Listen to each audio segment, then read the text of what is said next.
Really? Overheating again? Really? Already overheating, huh? I literally have to make proxies for these every time. Every single time. What the heck is a micro HDMI?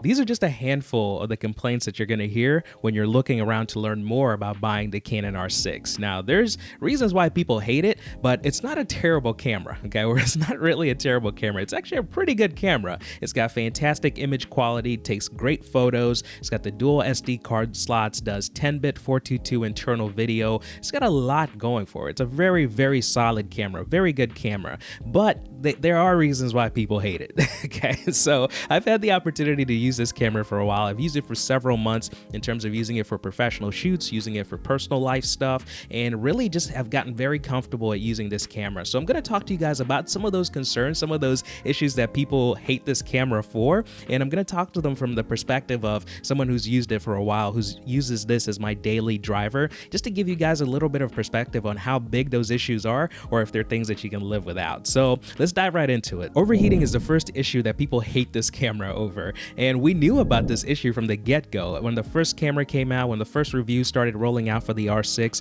we knew that overheating was a problem, but we've bought this camera anyway because of those benefits that I talked about earlier. It's still a very strong, very solid camera, but overheating is a problem, and I've really noticed overheating come into play over my time using this camera over the past few months. Really, I've noticed the overheating issue more so when I'm doing long-form content. So when I'm streaming, when I'm recording YouTube videos that are a little bit longer, or when I'm doing sessions or interviews that are longer, I do notice overheating start to happen when I'm shooting 4K. So last time this happened, I was actually doing a 4K stream, and that light came on, the overheating light came on right at about 25 minutes. You do get a good amount of time in terms of the recording time. So they said you get up to 30 minutes of 4K recording, and that is true. When you're shooting 4K 24, I did get right around 25, 26 minutes of recording, and that's when the warning started coming up. And then after that, you obviously get the overheating if you're recording internally or if you're streaming internally. So my workaround, and thankfully for me, I already had the Atomos Ninja. I had this for my last camera.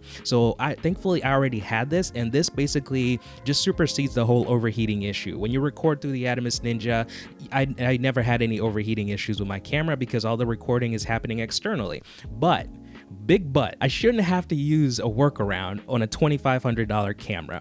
This camera is expensive enough that for us as consumers buying it, we shouldn't need to buy something extra in order to not have it overheat, right? That should be something that just happens standardly. I know it's possible. The Sony cameras are doing it. You're able to record without any overheating issues. So why is Canon crippling their product by giving it this recording limit? I don't know. I don't know why, but that's a big thing, and it is a real thing. It is a real thing for me. Now, it doesn't happen all the time. Now, if you're shooting 4K footage and you're just shooting clips, I just recently did a video shoot for a session for a professional speaker, and we shot clips. We were shooting maybe 10 to 20 second clips at a time, and I was able to record, it was about maybe an hour and a half of recording, and I was recording 4K 60 the whole time pretty much. It's outside of a couple interviews, but that whole time I didn't really have any overheating issues. If you're shooting in spurts, it's not going to be a big problem just in real life use, but if you're shooting long term, so if you're thinking about using this as a streaming camera, or if you're shooting long form interviews or things like that,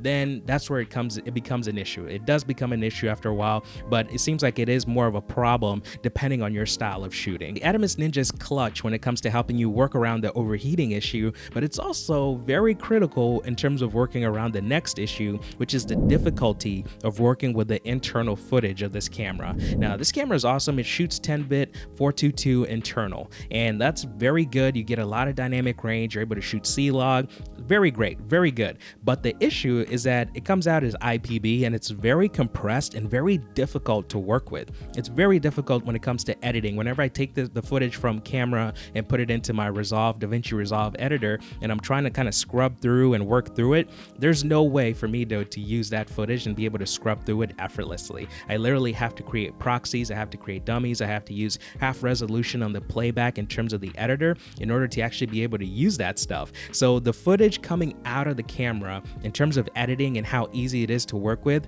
it is not easy at all. It's very difficult to work with that footage, and it's part of why people don't like this camera. It's one of the reasons why people hate it, is because you now have to take an extra step in terms of going from shooting to editing. The Atomos Ninja helps a ton in terms of ease of use with those files, because you can record externally in in ProRes into the Ninja, and that's much easier to use. It flows a lot better. I rarely have to use proxies when it comes to the ProRes footage coming out of the Ninja. So everything that I record with my R6, I record directly into the Ninja, record it in ProRes, and then when I get it in DaVinci Resolve, it's just smooth. It's easy to work with. I can edit, cut it, do everything I need to do without having to change resolutions or change proxies or whatever. I don't have to do much else to it. So the ease of use of the footage coming out of the R6 is not that good. You're not going to be able to just kind of pull it out, and for the most part, especially if you're shooting 10-bit 422, if you're shooting those big 4K files, it is good that you can shoot internally and record internally into the R6, but the use of the files itself, the MP4s that come out of there, are very difficult to edit, very difficult to work with unless you convert them into something else. So that's the second issue, one of the other reasons why people don't like it. Now, the last reason I'm going to cover is the ports. The ports. Why in God's green earth did they decide to use a micro HDMI port?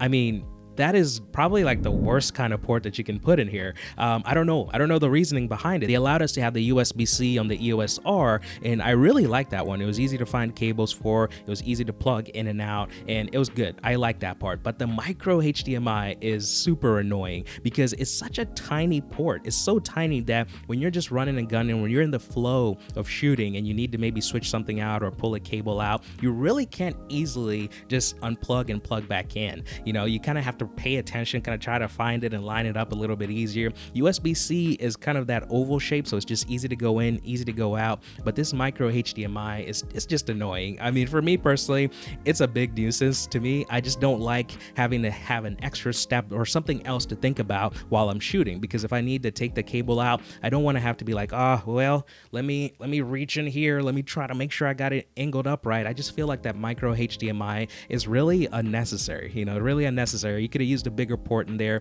would have been a lot better. And this one is more of a smaller thing. Honestly, this is just probably one of my pet peeves for it, because it's just something that I did not enjoy when it comes to using this camera. The port is very tiny, and a lot of times it's kind of hard to be able to get your cables in there. So those are some of the reasons why people hate the Canon EOS R6: the overheating, the hard video footage to work with, and the ports. And honestly, there's other reasons. I feel like everybody has their own reasons, but this is not a bad camera. Like I mentioned at the start, this is a fantastic camera. It's actually just meant to be primarily a photo camera, but it works really well for video. It provides really high quality footage. So it's not a terrible camera. If you're in the market for it, the overheating is a big issue if you're going to be doing long form recording. If that's what you're going to be doing primarily, then stay away from this camera. Don't waste your money, don't waste your time. Go look at something else, maybe a Sony or something else. So overheating is big if you're going to be doing long form footage. The ease of use with the video, that's a little bit tricky. There are some workarounds. You can find ways to work around it outside of buying the Adamus Ninja, so there are other workarounds, but that's just something to keep in mind. And in terms of the ports, like I said, that might be a personal preference. Maybe you don't hate micro HDMI as much as I do,